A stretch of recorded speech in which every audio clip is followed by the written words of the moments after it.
Comment réagir à des adolescents insolents, partie 4 sur 4, gérer des problèmes de comportement plus graves.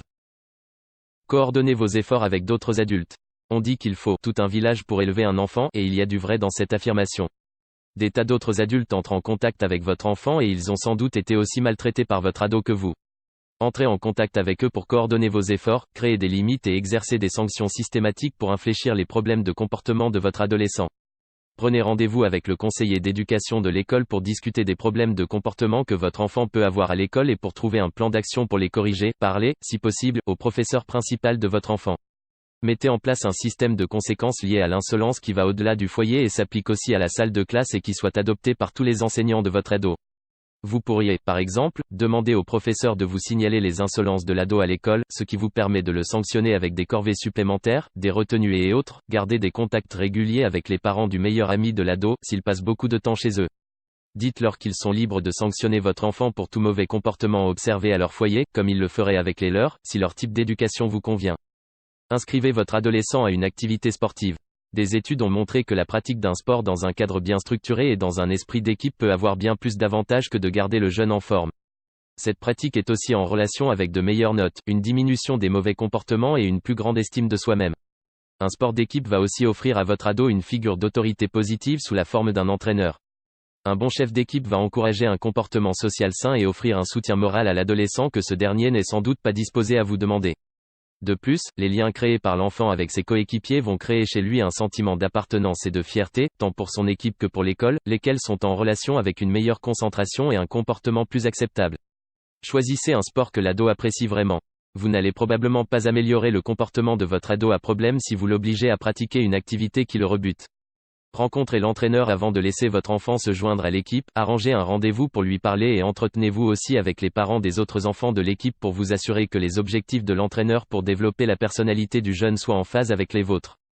Parlez franchement avec l'entraîneur au sujet des problèmes que vous rencontrez chez vous avec votre ado, afin qu'il connaisse vos attentes et puisse monter un programme pour gérer ces problèmes. Intéressez-vous à l'implication de votre enfant dans l'équipe. Rendez-vous à tous les matchs auxquels vous pouvez assister et soutenez-le de vive voix.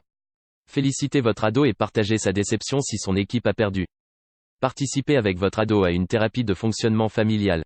Même si vous pensez que le problème ne concerne que votre enfant, vous devriez être disposé, en tant que parent, à faire de gros efforts si vous voulez que son comportement s'améliore.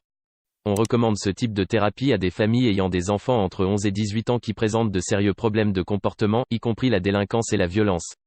Ces thérapies se mobilisent sur 5 volets, la création d'un lien, l'objectif, l'évaluation des relations, les changements de comportement et l'application pratique. La création d'un lien, les thérapeutes du fonctionnement familial développent une relation de proximité avec tous les membres de la famille et sont plus disponibles que d'autres thérapeutes. Il s'agit d'une thérapie bien plus intime que d'autres. L'objectif, le thérapeute va redéfinir la différence entre l'accusation et la responsabilité, une ligne qui devient souvent assez floue. L'objectif consiste à faire passer la dynamique familiale d'une situation d'accusation à celle de l'espoir. L'évaluation des relations, le thérapeute va proposer une analyse objective de la dynamique familiale entre ses membres à travers des observations et un questionnement. Il va tenter un glissement entre une perspective individuelle des problèmes familiaux et une vision plus large au sein de ses membres, où chacun de voit le lien qui les unit les uns aux autres plutôt que de se concentrer sur eux-mêmes en tant qu'unité isolée au sein d'une structure familiale. Les changements de comportement, le thérapeute va procurer à votre famille des techniques de résolution des conflits et des méthodes de communication qui vous aideront à surmonter la mauvaise humeur et les problèmes familiaux d'une façon plus constructive. L'application pratique, vous allez créer un programme pour appliquer ce que vous avez appris pendant les séances de thérapie, et ce dans votre vie au-delà de ces séances. Une thérapie de fonctionnement familial comporte entre 12 et 14 séances réparties sur une période de 3 à 5 mois. Participez à une thérapie d'attachement familial avec votre enfant s'il souffre d'un problème affectif vis-à-vis de ses parents. La théorie de l'attachement implique que la nature de la relation qui se développe entre le bébé et ceux qui en prennent soin dans les premières années de la vie a une influence sur le relationnel et le comportement tout le long de l'adolescence et de la vie d'adulte. Il est déraisonnable de vous attendre à ce que l'enfant surmonte par lui-même ses problèmes affectifs pendant l'adolescence, même si vous êtes aujourd'hui un meilleur parent pour lui qu'auparavant, si vous n'avez pas pu en tant que parent lui offrir une enfance dans un environnement protégé et épanoui. Les séances d'attachement familial durent habituellement 1h30 et sont hebdomadaires. Elles commencent habituellement par demander à l'enfant pourquoi il ne fait pas appel à ses parents en période de crise ou quand il a besoin d'eux. Le thérapeute va rencontrer les membres de votre famille à la fois en séance de groupe et de façon individuelle. Les séances individuelles vont guider votre ado à travers les souvenirs douloureux de son enfance qui doivent être corrigés et gérés pour obtenir un changement de comportement positif. Les séances pratiquées avec les parents seuls vont les aider à surmonter les problèmes affectifs dont ils pourraient souffrir eux-mêmes et en quoi leurs problèmes sont reportés sur les enfants. Les séances avec la famille entière vont vous offrir un endroit sécurisé pour être honnêtes les uns avec les autres, créer un programme pour améliorer la dynamique familiale et aller de l'avant. Merci d'avoir regardé cette vidéo, n'hésite pas à liker et à t'abonner à la chaîne, dis-moi ce que tu penses dans les commentaires.